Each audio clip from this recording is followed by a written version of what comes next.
ശരിക്കും ഏറ്റെടുത്തിന് കേട്ടോ, ഇത് കുറച്ചൊന്നുമല്ല. അപ്പൊ ഇങ്ങനെ ഈ രൂപത്തിലേക്കാണ് ഈ കാര്യങ്ങൾ കൊണ്ടുപോകുന്നത്. നിങ്ങൾക്ക് ഈ വിഷയത്തിൽ ഞാനിപ്പോൾ എനിക്ക് പറയാനുള്ള വിഷയം ഒന്ന്, ഈ പറഞ്ഞ സംഗതി ശംസുദ്ദീൻ പാലത്ത് തിരുത്തിയിട്ടുണ്ടോ? എന്താണ് രേഖ?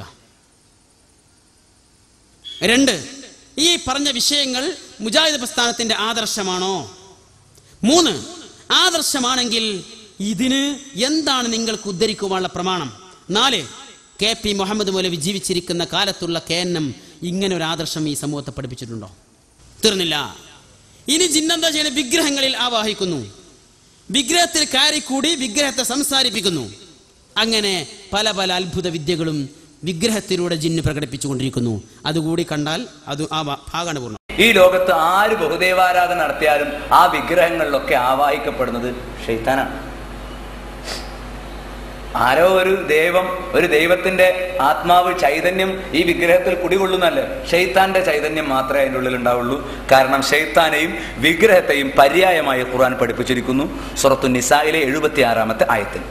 കോട്ടയത്തടുത്തുണ്ട് ഒരു വിഗ്രഹത്തിന്റെ മാതാവിന്റെ വിഗ്രഹത്തിന് എന്തോ രക്തം വന്നെന്നോ, അതുപോലെ വേറെ എവിടെയോ നമ്മൾ വിഗ്രഹം സംസാരിച്ചെന്നോ, ഇങ്ങനെ പല രീതിയിലൊക്കെ നമ്മൾ കേൾക്കുന്നു. ഇങ്ങനെ എന്താ ഇതിന്റെയൊക്കെ പ്രശ്നം? വിഗ്രഹാരാധനായ ആളുകളുടെ മുന്നിൽ ബിംബങ്ങളിൽ കയറിയതിന്റെ ജിന്നുകൾക്ക് പലതും ചെയ്യാൻ കഴിയും. ഇവിടെ ഇപ്പൊ ആരൊക്കെയാണ് പരാജയപ്പെടുക? ഞാൻ അന്നതിന് കാര്യങ്ങൾ കൃത്യമായി പറഞ്ഞതാണ്. ആരാണ് ഇവിടെ പരാജയപ്പെടുക? ഒന്നാമത് പരാജയപ്പെടുന്നത് പിന്നെ ഇബ്രാഹിം നബിയായിരിക്കും. വിഗ്രഹാരാധനക്കെതിരെ ഏറ്റവും ശക്തമായി പ്രതികരിച്ച പ്രവാചകനാണ് ഇബ്രാഹിം നബി അലൈഹി സ്വലാത്തു വസ്സലാം. സ്വന്തം പിതാവിനോട് സംസാരിച്ചു, കുടുംബത്തോട് സംസാരിച്ചു, സമൂഹത്തോട് സംസാരിച്ചു, രാഷ്ട്രത്തോട് സംസാരിച്ചു. ഇവരുടെയൊന്നും ഒരു പ്രതികരണവും കൃത്യമായി ഒരു മറുപടിയും ഇല്ലാതിരുന്നപ്പോൾ അദ്ദേഹം എന്ത് ചെയ്തു? കുറച്ച് വിഗ്രഹങ്ങളെ അവർക്ക് മനസ്സിലാക്കാൻ വേണ്ടിയിട്ട് തല്ലിയൊടച്ചു. എന്നിട്ട് ആളുകളെല്ലാവരും കൂടി അദ്ദേഹത്തെ പിടിച്ചു കൊണ്ടുവന്നിട്ട് ചോദിക്കുക, ഇബ്രാഹിമേ നീയാണോ ഇത് പ്രവർത്തിച്ചത്?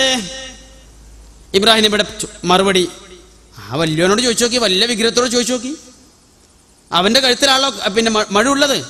സംസാരിക്കാൻ കഴിയുമെങ്കിൽ സംസാരിക്കട്ടെ. അവർ പോലും പറഞ്ഞ എന്താ?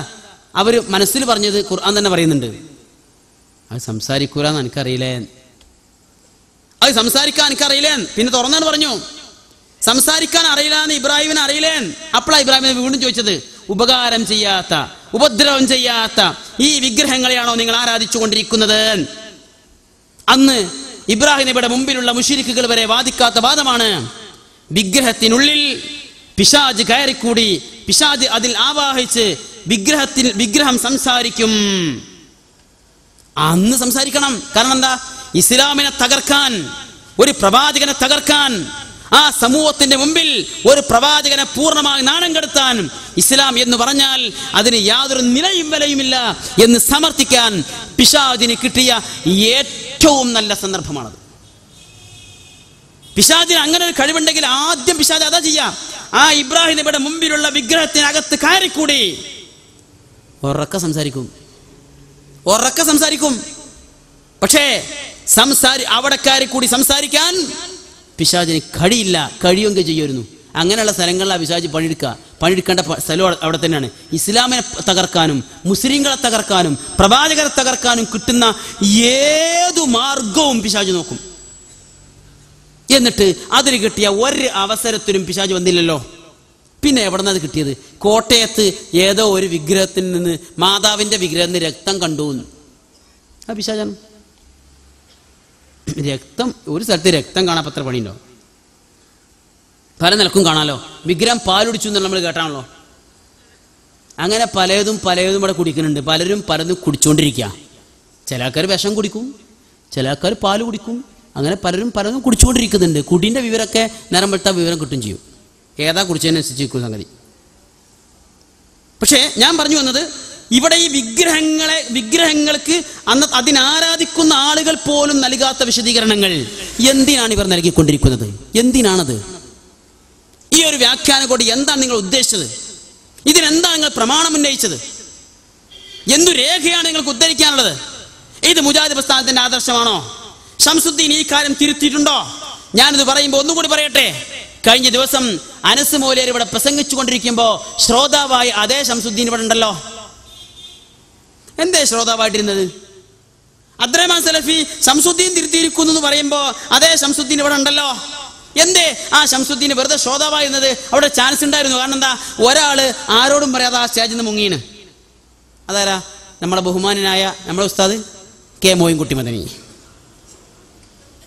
മദീനത്തുൽ ഉമ്മന്റെ പ്രിൻസിപ്പാള്. അദ്ദേഹം ഈ സ്റ്റേജിൽ വരേണ്ട ആളാ. അസറിന് ഇവിടെ ഉണ്ട്. ജക്കരിയ അസ്സലായി ഇപ്പൊ അടുത്തോടെ മറുപടി അറിഞ്ഞു.